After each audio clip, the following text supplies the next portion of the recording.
Hi everyone and welcome back to the channel. Today we are sitting down and testing out a bunch of new luxury viral makeup that just launched at Sephora. So I have got the new Urban Decay Wild West Naked palette. This was highly requested. I'm excited to dive into this. And then I also have a box here from Marc Jacobs with their new Extra Shot foundation and some of the other pieces of this collection. So we have got a lot to do today. I'm going to just go ahead and dive right in. So we start playing with makeup.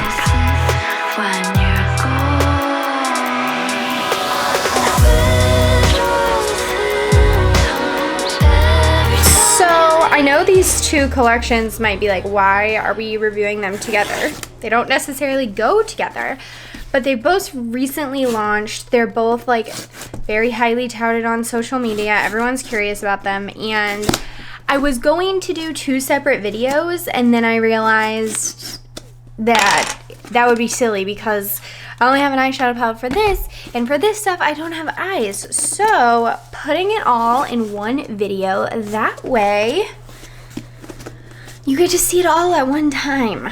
This is the Cafe collection from Marc Jacobs, and I got it almost solely because of the packaging, but I also got it because I really like a lot of the things I've tried from Marc Jacobs. I've never tried a foundation from them, but I'm very curious. However, I have tried their Omega bronzers before. This is so gorgeous. Oh my gosh. And I love them. Like, it was my favorite bronzer ever. These are huge. So before we start with foundation, we're gonna dive into this Extra Shot foundation, but I do want to mention there were a couple other things in this Extra Shot collection. I think there were some eyeliners. I did not pick up the eyeliners because I didn't realize they were a part of this collection at first. Then I was gonna grab them, and then would have been $80 for eyeliners, and I just didn't feel like that was worth it. It's not a new formula or anything. They just added a couple shades, so maybe someday I'll do a review of those Marc Jacobs liners. But if you know you like them, then there's new colors out, and I feel like that's sufficient on the liners. So let's dive into foundation. We need to prime. I don't know what primer I want. This claims to be a creamy, full coverage foundation. Conceal and perfect, caffeine infused. Technically, this is also a concealer. I will be very surprised if I do not use concealer as well, but we'll see. This is a very small foundation. Packaging is gorgeous, but this is very small. This is like a normal size foundation, so you guys can compare. Normally foundations are about 1 fluid ounce. This is 0.54, so a little over half. I don't love that. Let's look at the price tag for this because I feel as though she was expensive. This right here is $39. So that to me is expensive for a foundation. I mean, it's not like the most expensive. I want to compare it to like their other foundations. Their Remarkable foundation is $56. So I guess compared to other foundations that you can get from Marc Jacobs, this is a more affordable option. However, you're still paying $40 for half a fluid ounce of foundation, so keep that in mind. We're gonna do some double priming. This is like one of my favorite primer combos. To start, I'm gonna use the Too Faced Primed in Peach Cooling Matte Skin Perfecting Primer. This is about the only mattifying pore filling primer that I use because it's the only one that I actually think works for me. Okay, and then we're gonna add a little bit of glow. I don't really know if this is supposed to be like a hydrating formula. It says full coverage, which makes me a little worried that it might be matte or a little heavy, which I don't necessarily want. So we're gonna just add a little bit of glow underneath. Okay, so let's go for it. I have not watched any reviews on this. I do not know what people are saying. I'm guessing, yeah, it's got a little wand applicator. so you can technically apply it like this. I don't love that. Whatever. Oh, good shade match though, finally. I never do a good shade match for myself.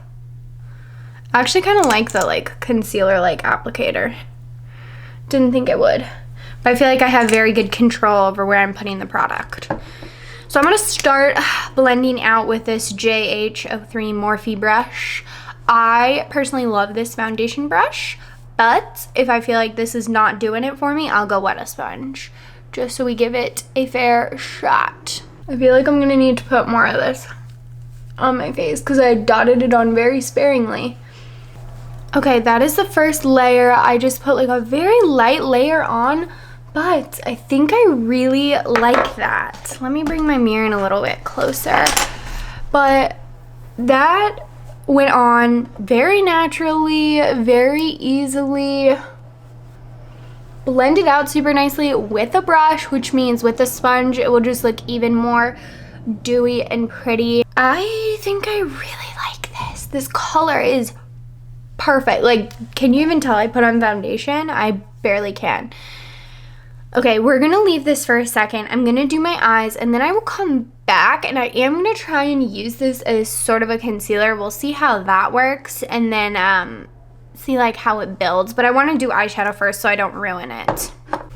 Okay, I just popped on a little bit of this P. Louise base. This is my favorite eyeshadow primer. It is super full coverage. I have the shade 02 and it's pretty much my skin tone, but they do have like a white version if you're wanting to do like highly pigment and stuff. And they've got a bunch of different skin tones as well. So I really like this. It doesn't feel heavy on your lids, but it creates literally like a flawless base. It is time for the Naked palette. These are literally cult favorite. The Naked 3 was one of the first real eyeshadow palettes I ever got. I wish I still kept it. I normally keep a lot of those like nostalgic makeup items, but because I've been moving so much, because like that's what you do when you're in college, you just move a bajillion times. I've lost a lot of that like those first makeup items and I'm kind of sad about it. But I'm happy that they added another addition to the collection. They did come out with the ultraviolet version not too long ago, but I was not intrigued by that. This one, I am. The packaging is really cool. It's a little, I don't love snakes, so like it kind of grosses me out. But it's like this oil slick snake skin pattern. And then like the Wild West text is kind of like all battered. I don't know. I think it's really well done. And then the colors in here are just really pretty.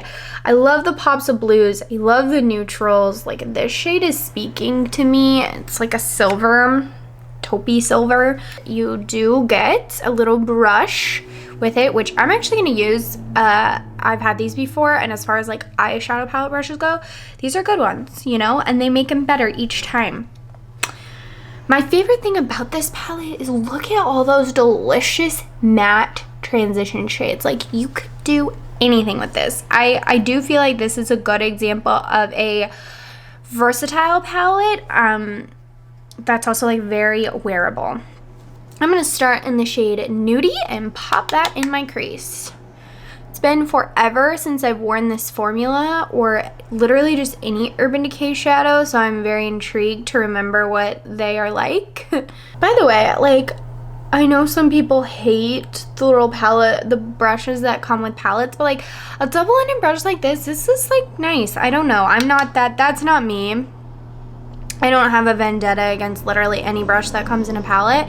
Now those little sponges, I don't use those, but like this is a perfectly good tool. Okay, I'm gonna take a little bit of the shade Standoff, which I think this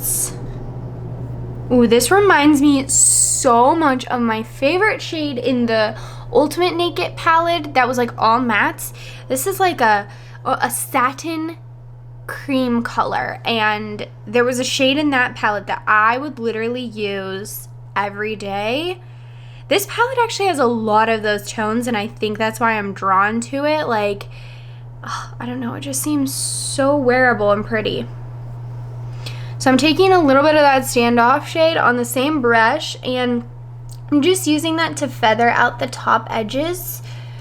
And it's a very, very subtle brow bone glow as well. Okay, next I want to take just a little bit of this shade Rustler. It's like a deep copper, I want to say metallic, but it's not like glittery either. Then I'm going to dip into Hold'em, which is more of a traditional gold with a little bit of copper, and put that on the inner part of the eye. So I'm actually going to take my same brush and just blend everything together, so that way on the eyes you just get like a very subtle metallic. Okay, so I want to do a really cool like turquoise liner with this shade Bud. So I'm going to take a flat brush. This is a Jaclyn Hill Morphe brush, and we're going to start laying down the shape of it, and then I think I'll go from there. So this is actually pretty pigmented for just being applied with a little brush like this, and I'm not even applying it wet or anything. I'm just sort of getting that shape, and then I'm going to build up the pigment. So this is it pretty much applied dry, and you can be messy on the edges because we'll clean that up with concealer and stuff. I'm going to take a little bit of MAC Fix Plus and spray it on my brush so that we can actually pack on this color and get it to be really pigmented. So see the difference? This is with MAC Fix Plus, this is without. I'm actually gonna take the shade Tex mixed with a bit of this Pony Up and literally just tap that right along my lash line. Okay, so you can barely tell that I did anything, which is good, that's what we want. Let's go ahead and clean up the eyes, try concealing, and then we'll move on to like mascara and finishing up the eyes. So like I mentioned, I want to try this as concealer. I don't think I have too much. I'm going to take a little powder brush and just clean off my under eyes really quickly. There was not too much fallout, but I don't want to put a bunch of concealer on it and then find out, oh, wait. So I'm just going to do a dot here and a dot here. The thing with this is the color is really nice for my foundation, but typically I like my concealer to be a bit lighter. Honestly, I'm kind of astounded that did a really good job. And why do my under eyes look so bright and it's not sinking into my lines? I'm kind of shocked by this as a concealer. Like, it's actually brightening my under eyes. I don't feel like I need anything else. So like, let's break this down. $40 for a foundation, a lot of money. $40 for a concealer, a lot of money. $20 for each, not as bad. Not as bad. Still expensive. But a $20 foundation is not bad. And then you could break it down and think, well, maybe it's like a $30 foundation, like $15 concealer. Like, if you can actually use this for both, then the price tag becomes not as bad. However, if you're using this for both, then you might go through it really quickly. I don't know. There's a lot of back and forths on that for me. I can't decide how I feel about the price tag. But let's pop on brows. Something that is very much inexpensive, the e.l.f. Wow Brow. I really like this brow product. Very easy to get your hands on, and it holds your brows in place. Okay, and mascara is on. I really like how the eyes are looking. I do want to do a quick disclaimer because I know that a lot of beauty YouTubers will, anytime they do like anything on their eyes, will throw on fake lashes and then the eyeshadow automatically looks good because fake lashes just pull everything together. They're great, don't get me wrong. However, I feel like if I'm reviewing a new palette and trying to let you guys know if it's like actually wearable for like an average person who doesn't just have a ton of fake lashes and stuff lying around, it's not helpful to see it with lashes. You'd probably rather see it with mascara to know how it's going to look more on you. So I don't know. People probably don't care if I wear fake lashes or not, but that's why I don't in these cases. One, because I want it to be more realistic. Like, can this eyeshadow be wearable on its own with just mascara? Two, because I'm lazy. But this is the combo I have on my eyes right now. I have been really enjoying this Marc Jacobs primer, eyelash primer. It's really good. And then the Milani highly rated mascara, my current fave. And then these two together, they just work, you know? Let's dive into like the most beautiful things I've ever seen. So these are the Omega Time 3 Powder Blush, Bronze, and Highlights palettes. And I got both shades because they looked pretty, I don't know, both looked pretty wearable for most skin types. So there's the shade 250, Tantalize Glow, and then there's the shade 200, Tantastic Glow. I felt like online one was more champagne-y and then one was more pink, and I actually like, I don't know, like I gravitate towards both of those. So ooh, and this is so cool. Okay, the packaging is different. Like, I think this is one of those things where no matter what you get, the packaging is gonna look a little different. So this is 200, and it's like, it literally looks like coffee and cream. Like, it looks like a cold brew. This is so pretty. This one is the shade 200, and then this is 250, and this one has more of those like darker tones in it. Oh, these are beautiful. Let's go ahead and open them up. They're literally huge, huge, huge, huge. So even though the pan is split 3 ways, I do still think I'll be able to get my brush in there. So 250 is more of the pinky shade. We've got a really beautiful blush, bronzer, and then this gorgeous like a pinky highlight. This bronzer does not look too deep for me. The highlight's actually not like too deep. So that I think is still gonna be wearable. And then this is the one, oh, wait a minute. Okay, this highlight is much more golden in person. The bronzer definitely looks a little bit lighter, more cool tone. The blush is more peachy, and then that highlight is like gold. I don't actually love that shade, but we'll try it out. So let me show you them both side by side. I feel like, okay. I'm trying to debate like which one I would recommend shade wise. Obviously, like, pay attention to your skin tone and what you think would be best for you, but I think I like the blush in this one better and the highlight in this one better, and I could go either way on the bronzer. So I don't think I'm gonna be very helpful in like a recommendation here as far as shades. So let's just try them out. Okay, I'm gonna take this brush. I'm actually gonna mix the two bronzers together because I'm just not sure. I think I got a little blush in there. That's pigmented, sister. Okay, I think I prefer this cooler tone shade of bronzer. I think the red one, well, this one I think is a little too warm tone for me, and I also think I was getting bits of this blush in there. I'm going to go into this blush. I have a feeling it's going to be very pigmented because the bronzers were, that's not bad though. Ooh, that's really pretty. Yep, I had a feeling I was going to love this blush, and I definitely do. That is such a pretty shade.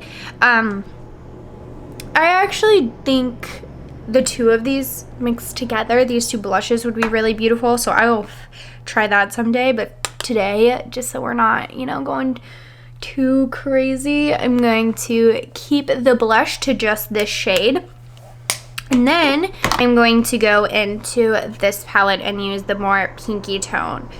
I think both of these highlights are a little deep, potentially, for paler skin tones. Is that doing anything? Is anything coming up on my brush? Not much happening for me there on the highlights, to be honest. Let's go ahead and try. Let's just see what the goldy one, like that's like so gold, but we'll put a little bit on, I guess. Let's dip in with this brush again and see if we can.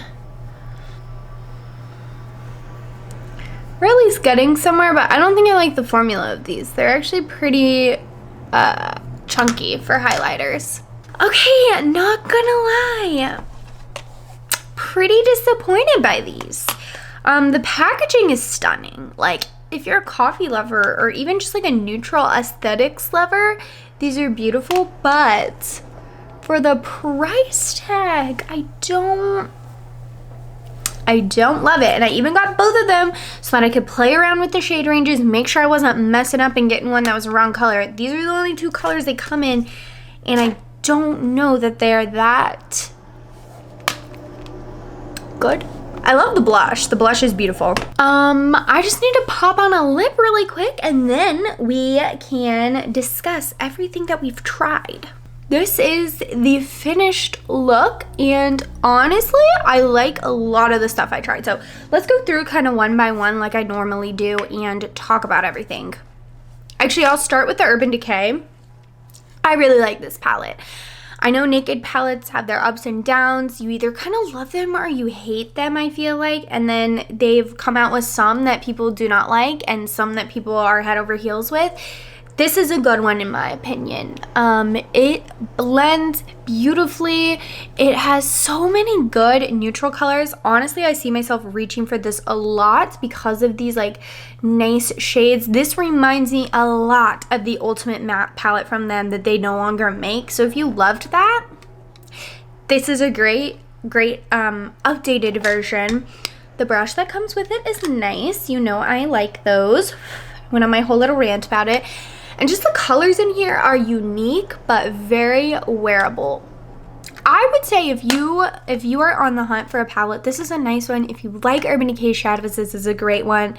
And if you are a Naked fan, I think this is a good one. I would recommend. I honestly am very, very impressed with this foundation concealer. What do they actually call it? Caffeine concealer in foundation. I really like this. I think I'm going to be using this a lot more because I used it as foundation and concealer and I like how it looks on my skin. It's a good shade match. It is got good coverage but not too much. And actually as concealer it worked really well. You could totally pair this with like a dab of something slightly lighter, but in a weird way it like brightened my under eyes on its own, and I don't really feel like that, like my under eyes needed anything else. I know we talked a lot about the price tag of this, and I'm still not sure how I feel about the price, but I will say you can leave, like, if the price tag's worth it, up to yourself. As far as the product goes, it works, it's beautiful, and I really like it. Not to end it on a downer, but these are not my favorite. Honestly, I would just say go get the bigger bronzer palette for Marc Jacobs. Like, you can get this size pan that's just a full bronzer, and that was one of the first more luxury items that I bought myself. So instead of it being split into three, this whole thing would be bronzer, and it was my favorite. I kept it for way too long. I eventually had to get rid of it, but yeah, I think unless you're like totally in it for like the aesthetic of these, I mean, they work in theory. I just don't love the colors that much. Like, I feel like my bronzer is looking a little red, and the highlights I don't think did enough for me. I think the formula of the highlights could be a lot better, but the packaging is stunning. I would say probably go for the foundation over these. They're just, yeah, these aren't my favorite. But yeah, that is everything. This is the finished look. I hope you guys enjoyed this video, sitting down, testing out some very fresh new launches at Sephora. Some more high-end makeup we're trying today, and for the most part, really enjoyed all the stuff I tried. So I hope you guys liked this. Thank you guys so much for coming and hanging out with me, and I will see you again very soon.